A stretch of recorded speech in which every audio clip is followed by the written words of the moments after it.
자, 오늘은 천국에서 큰 자라는 제목으로 함께 말씀을 나누도록 하겠습니다. 오늘 우리가 읽은 본문은 예수님께서 어린아이를 비유해서 천국에 대하여 말씀하시는 장면입니다. 이 말씀을 아마 우리 성도님들은 많이 들어보셨을 것입니다. 왜냐하면 예수님께서 명확하게 결론을 내주고 계시죠. 어떤 결론이냐면 어린아이와 같이 되라는 말씀이에요. 그래서 아마 어르신들이니까 많이 이 말씀을 접해 보셨을 것입니다. 그런데 문제는 이 말씀이 그렇게 가벼운 말씀은 아니라는 거예요. 그래서 이 말씀을 보고 우리가 보통 그냥 어린아이와 같이 되자, 어린아이와 같은 순수한 신앙인이 되자라고 그냥 교훈적인 것으로 가볍게 결론이 낼 수 있는데 단순한 교훈의 말씀은 아닌 것 같습니다.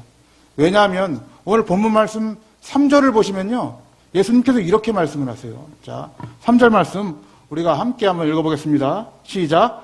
가라사대 진실로 결단코 천국에 들어가지 못하리라 라고 말씀하고 있습니다. 이 말씀을 보시면은 예수님께서 첫 번째 어떤 말씀을 하시냐면 너희가 돌이켜야 된다고 말씀하고 계세요. 이 돌이키다라는 단어는 무엇이냐면 마음으로부터의 변화를 촉구하는 말씀입니다.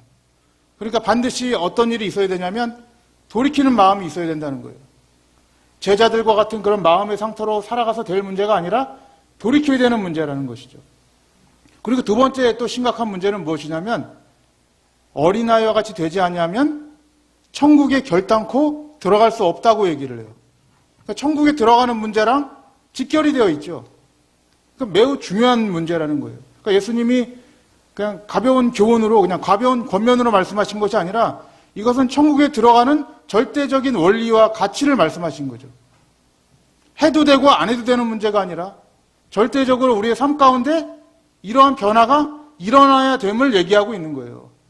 그러니까 굉장히 중요하고 우리 마음에 지금 내가 지금 어떤 신앙 상태로 살아가고 있는지를 점검해야 된다는 것이죠.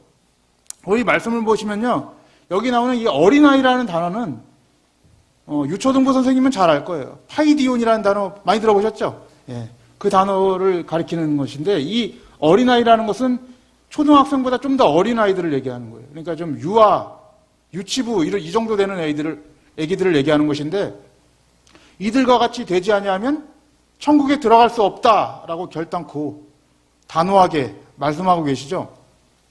그러면 어린아이와 같은 자는 어떤 자들입니까, 여러분들? 자, 어린아이에 대해서 4절에 이렇게 설명을 해주고 계세요. 예수님께서. 그래서 우리 4절을 함께 읽어볼게요. 시작. 그러므로 누구든지 이 어린아이와 같이 자기를 낮추는 그이가 천국에서 큰 자니라 라고 얘기를 해요. 어린아이는 어떤 자들이라고 얘기를 해요? 어린아이는 자기를 낮추는 자다라고 얘기를 합니다. 이 말씀을 이제 우리가 종합적으로 생각을 해보면은 이런 거예요. 천국에는 그러면 어떤 자들만 들어간다고 돼 있어요? 어린아이들과 같은 자들만 들어간다고 말씀하고 계시죠. 그럼 천국에는 지금 어떤 자들만 있을까요? 큰 자가 있어요? 큰 자가 있죠. 어린 아이들이 큰 자니까. 예. 그러니까 천국에는 어떤 사람들만 있는 거예요? 어린 아이들과 같은 자들만 있는 거예요. 근데 중요한 것은 무엇이냐면 어떤 자들이 또 천국에 들어간대요? 어린 아이들과 같은 자들만 천국에 들어간다는 거예요. 그럼 이 하나님의 나라라는 것은 그 천국의 삶이나 이 땅에서의 삶이나 어떤 관계가 있는 것 같습니까? 여러분들이 보시기에. 직결돼 있죠, 그냥. 똑같은 삶을 산다는 거예요. 하나님이 주시는 그 말씀과 그 원리대로 살아가는 자들이 누구냐면 하나님의 백성들이라는 거예요. 천국에서나 이 땅에서나 동일하게 어린아이들로 살아가는 자들이 누구냐면 하나님의 백성이다라고 예수님께서 말씀하고 있는 것이죠. 전혀 천국과 이 땅에서 삶이 다르지 않다는 거예요, 여러분. 그러니까 우리 마음의 변화를 예수님께서 단호하게 촉구하고 계시는 것이에요. 그렇다면 우리가 여기서 우리가 생각해 봐야 할 문제가 있는데 자기를 낮추는 자가 어린아이라고 말씀을 하세요. 근데 여러분들 주변에 보시면은 유치부, 유아부 정도 되는 아이들이 그렇게 자기를 낮추는 아이들 여러분 보신 적 있으세요, 혹시? 이렇게 웃으시는 거 보니까 거의 없다시피 하죠. 예. 그렇게 나오는 게 굉장히 드문 일이죠. 예.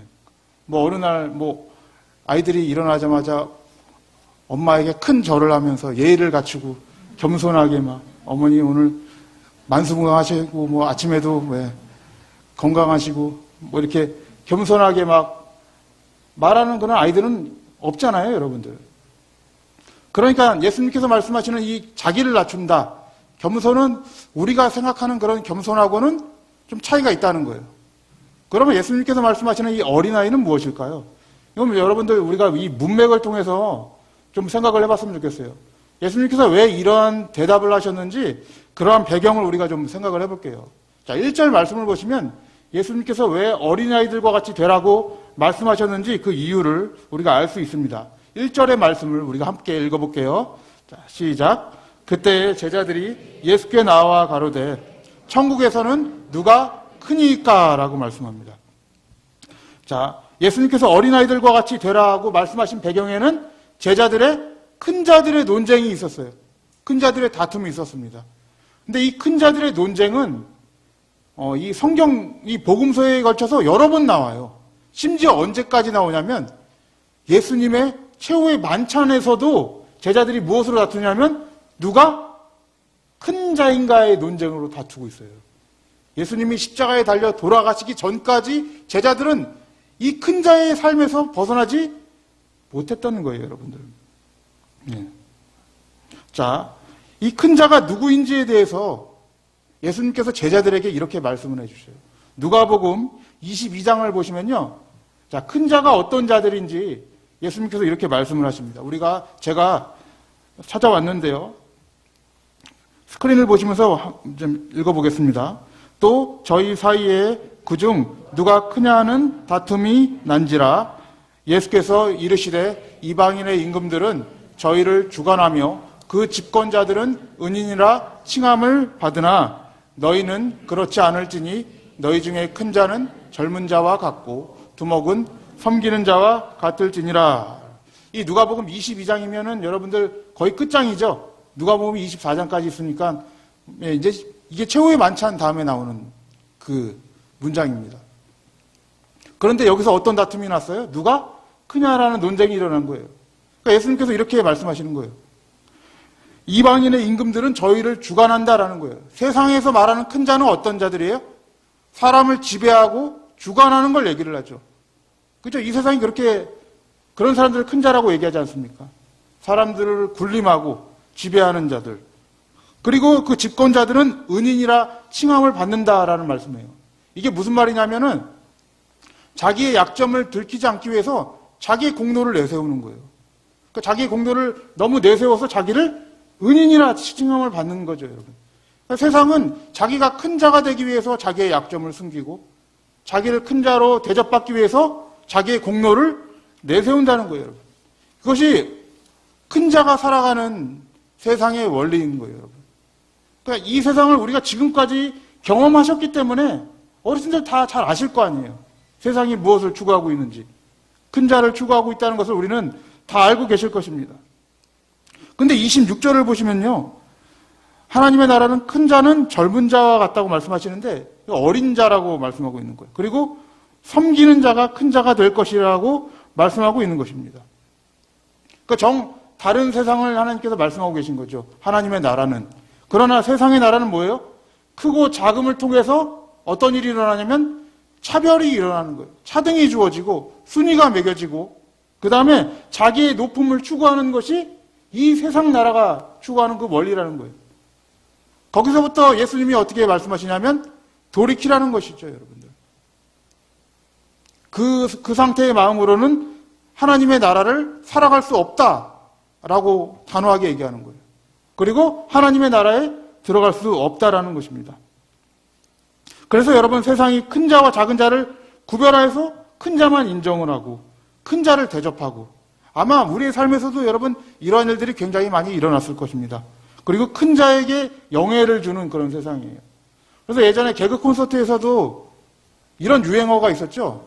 뭐 1등만 기억하는 더러운 세상. 많이 들어봤을 거예요. 1등만 인정하는 더러운 세상. 그것이 여러분들 이 세상이 어떻게 돌아가는지를 정확하게 꼬집어주는 것이에요. 그런데 여러분 이러한 세상 속에서 반드시 필연적으로 일어나는 현상이 있어요. 그 현상이 무엇일까요? 양극화라고 여러분 들어보셨어요? 양극화? 제가 지금 사회적 현상을 꼬집으려고 말씀드리는 것이 아니라 이 사회가 얼마나 하나님의 말씀대로 살지 않아서 타락하고 부패되었는가를 말씀드리는 거예요. 이 양극화가 뭡니까? 이 계층이 둘로 나눠지는 거죠. 계속 나누어져서 잘 사는 사람은 계속 잘 사는 것이고 못 사는 사람들은 계속 도태되고 소외되는 거예요, 여러분. 큰 자들의 세상에서는 반드시 뭐가 존재하냐면 이러한 것들이 존재한다는 거예요. 도태되고 소외되고 실족하는 일들이 존재한다는 것입니다. 그래서 여러분들 오늘 예수님께서 어린아이와 같이 되라고 말씀하신 후에 어떤 말씀을 하시는지 보세요, 여러분. 6절 말씀 볼게요. 6절 말씀, 7절 말씀 우리 함께 읽어보겠습니다. 시작. 누구든지 나를 믿는 이 소자 중 하나를 실족해 하면 차라리 연자 맷돌을 그 목에 달리우고 깊은 바다에 빠뜨리우는 것이 나으니라. 실족해 하는 일들이 있음을 인하여 세상에 화가 있도다. 실족해 하는 일이 없을 수는 없으나 실족해 하는 그 사람에게는 화가 있도다라고 얘기죠. 큰 자들의 세상에서 일어나는 대표적인 현상, 그 문제가 뭐예요? 타락이, 실족이라는 거예요, 여러분. 이것이 여러분, 이 큰 자를 추구하는 이러한 형태가 교회 안으로 들어오면 교회 안에서도 어떤 일이 일어나겠어요? 반드시 실족하는 일이 일어난다는 거예요. 그리고 7절 말씀을 보시면 예수님이 이 실족을 얼마나 싫어하시냐면은 실족하게 하는 자들로 인해서 세상에 화가 있고 또 그 사람에게 실족해 하는 자들에게 화가 있을 것이라고 반드시 얘기를 해요. 그리고 6절 말씀을 보시면요. 실족해 하는 것보다 차라리 어떻게 하는 게 낫대요? 연자 맷돌을 그 목에 달리우고 깊은 바다에 빠뜨리는 것이 낫다라고 말씀하실 정도로 이 실족에 대한 문제를 굉장히 깊게 다루십니다. 이게 굉장히 무서운 거죠. 이건 여러분 영혼과 관계되어 있기 때문에 그래요.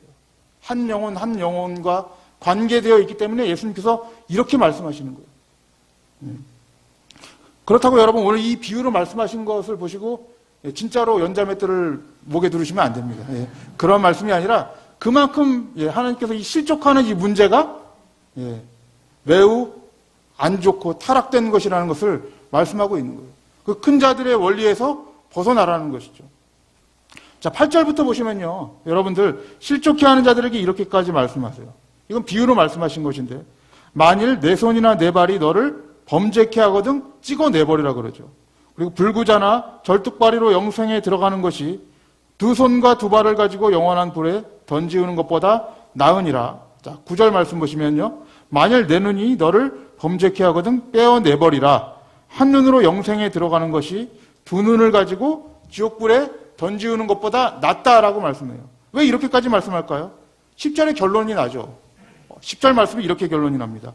3과 2 소자 중에 하나도 업신여기지 말라는 거예요.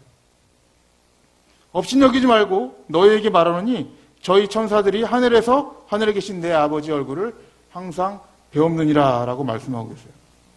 업신여기지 말라라고 예수님께서 분명하고 정확하게 말씀하고 계신 거예요, 여러분. 그렇다면 이제 큰 자들의 세상이 이런 자들이라는 걸 알았으니까 그와 반대되는 세상이 어떤 세상이겠어요?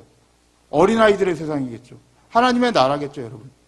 큰 자의 논리에서 벗어난 그 세상, 그 나라, 그게 무슨 나라예요? 하나님의 나라라는 거예요, 여러분. 그래서 여러분, 예수님이 말씀하시는 그 어린아이는 어떤 자들을 말씀할까요, 여러분? 예수님의 말씀만, 예수님의 섬김만 따라가는 자들을 얘기하는 거예요. 큰 자의 논리에서 벗어나는 것입니다. 여러분들 이 어린아이를 한번 좀 생각을 해봤으면 좋겠어요. 실질적으로. 이 조그만 아이들을 보면 여러분 그들에게는 어떤 실족해 하는 일들이 일어나지 않습니다. 잘 생각을 해보세요. 몇 주 전에 힙합 가수 사이먼 디라고 있어요. 여러분 아시나요? 쌈디라고? 예, 모르시는 표정들이신데 어쨌든 뭐 그런 가수가 있어요. 그런 가수가 있는데 그 가수와 그 어떤 그의 조카가 TV에 등장했습니다. 근데 그 조카가 29개월 된 아이예요. 딱 여기 성경에 나오는 어린아이죠. 29개월 된 아이인데 이 아이의 생일이라고 쌈디가 선물을 해줬어요. 선물을 해줬는데 뭘 선물해 줬는지 아십니까? 돈 500만 원을 선물로 줬어요. 아이의 그 생일상 위에 500만 원을 현금으로 딱 얹어줬어요. 벌써 이렇게 눈이 이렇게 돌아가시는데 좋아하시는데, 근데 여러분들 생각을 해보세요. 아이에게 500만 원을 줬다고 그 아이가 500만 원에 대한 어떤 가치를 알까요, 여러분들? 그 29개월 된 아이가 500만 원 줬다고 갑자기 삼촌을 극진하게 대우하고, 우리들은 그럴 거 아니에요. 500만 원이 주어지면 갑자기 대우가 달라질 거 아닙니까? 근데 그 아이가 그럽니까? 몰라요, 여러분들. 다이아몬드 반지를 줘도 아이는 몰라요. 그런 거예요. 그게 어린아이들의 세계라는 거예요. 어린아이들의 세계에서는 누가 잘났고 누가 못났고를 재지 않아요. 누가 잘해주고 누가 못해주고가 아니라 그들이 찾는 건 뭐예요? 오로지 그와 관계된 부모를 찾겠죠. 그게 어린아이들의 세상인 거예요. 아기가 여러분들 부모가 어떤 집에서 살고 있는지, 우리 부모님이 얼마나 벌어오시는지, 아니면 우리 부모님은 얼마나 대단한 직업을 가졌는지, 얼마만큼의 재산이 있는지, 여기에 여러분 아이들이 관심이 있습니까? 없어요, 여러분. 그게 아이들의 세상이라는 거예요. 부모 절대 의존적인 존재로 살아가는 자들이 누구냐면 아이들이라는 것입니다, 여러분. 아이들이 원하는 거는 다른 거 하나예요. 부모가 자기를 찾아주기를 원하는 거예요. 그것이 어린아이들의 세계라는 거예요. 그래서 여러분 12절 말씀해 보시면은 하나님께서 이런 말씀을 하죠. 잃은 양의 비유를 하시는데, 잃은 양의 비유를 통해서 이렇게 말씀하세요. 너희 생각에는 어떻겠느냐? 12절 말씀이에요. 만일 어떤 사람이 양 100마리가 있는데 그 중에 하나가 길을 잃었으면 그 99마리를 산에 두고 가서 길 잃은 양을 찾지 아니하겠느냐?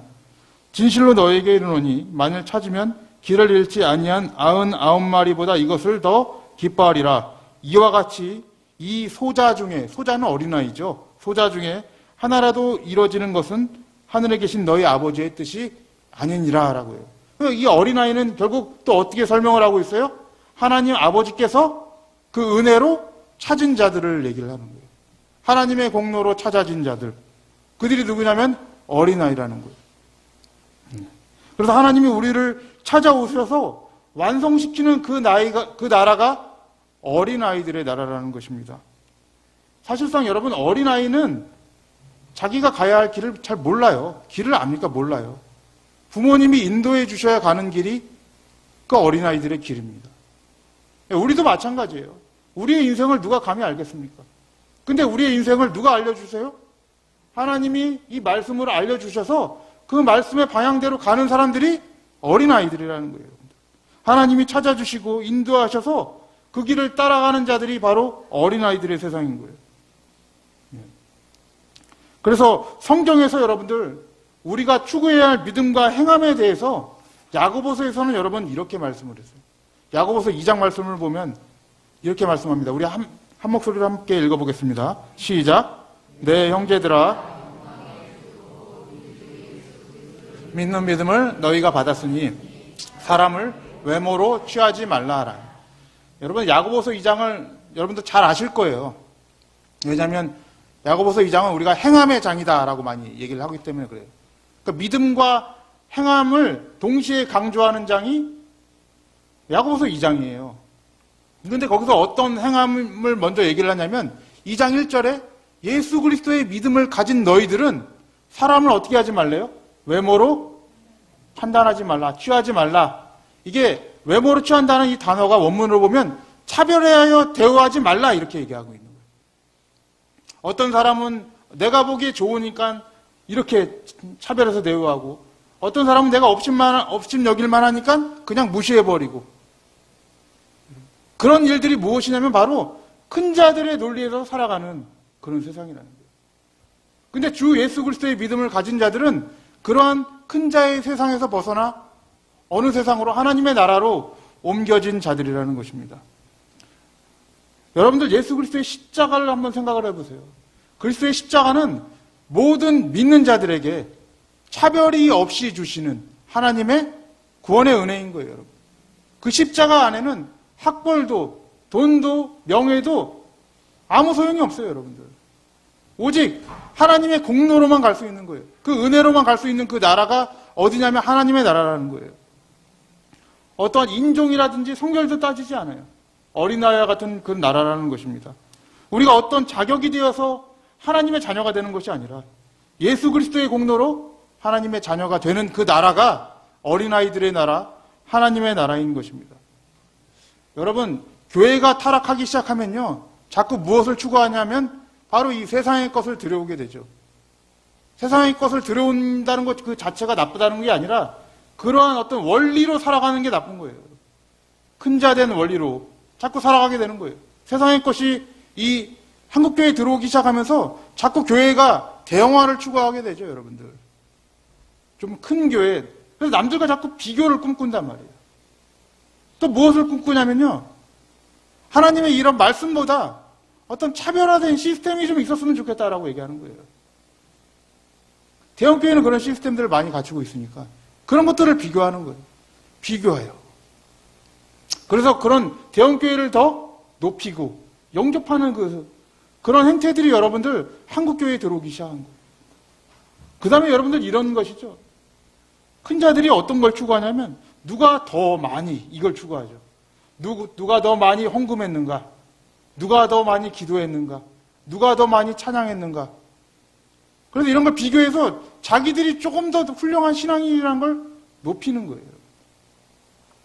근데 그리스도의 믿음을 받는 자들은 누가 더 많이가 아니라 누구를 위해서예요. 누구를 위해서. 하나님을 위해서, 교회를 위해서 기도하는 것이고요. 하나님을 위해서, 이 교회를 위해서 헌금하는 거예요. 내가 더 큰 자가 되기 위해서 봉사하는 게 아니라, 헌신하는 게 아니라 하나님 나라와 그 교회를 위해서 헌신하고 봉사하는 것입니다. 그것이 어린아이들의 세상인 것입니다. 하나님의 나라는 어린아이와 같이 누가 더 많이 하고 잘했는가를 따지는 그런 나라가 아닙니다, 여러분들. 우리를 찾아오시는 하나님의 그 은혜로 만족하는 그 나라가 하나님의 나라인 거예요. 하나님의 은혜가 아니면 설 수 없는 나라.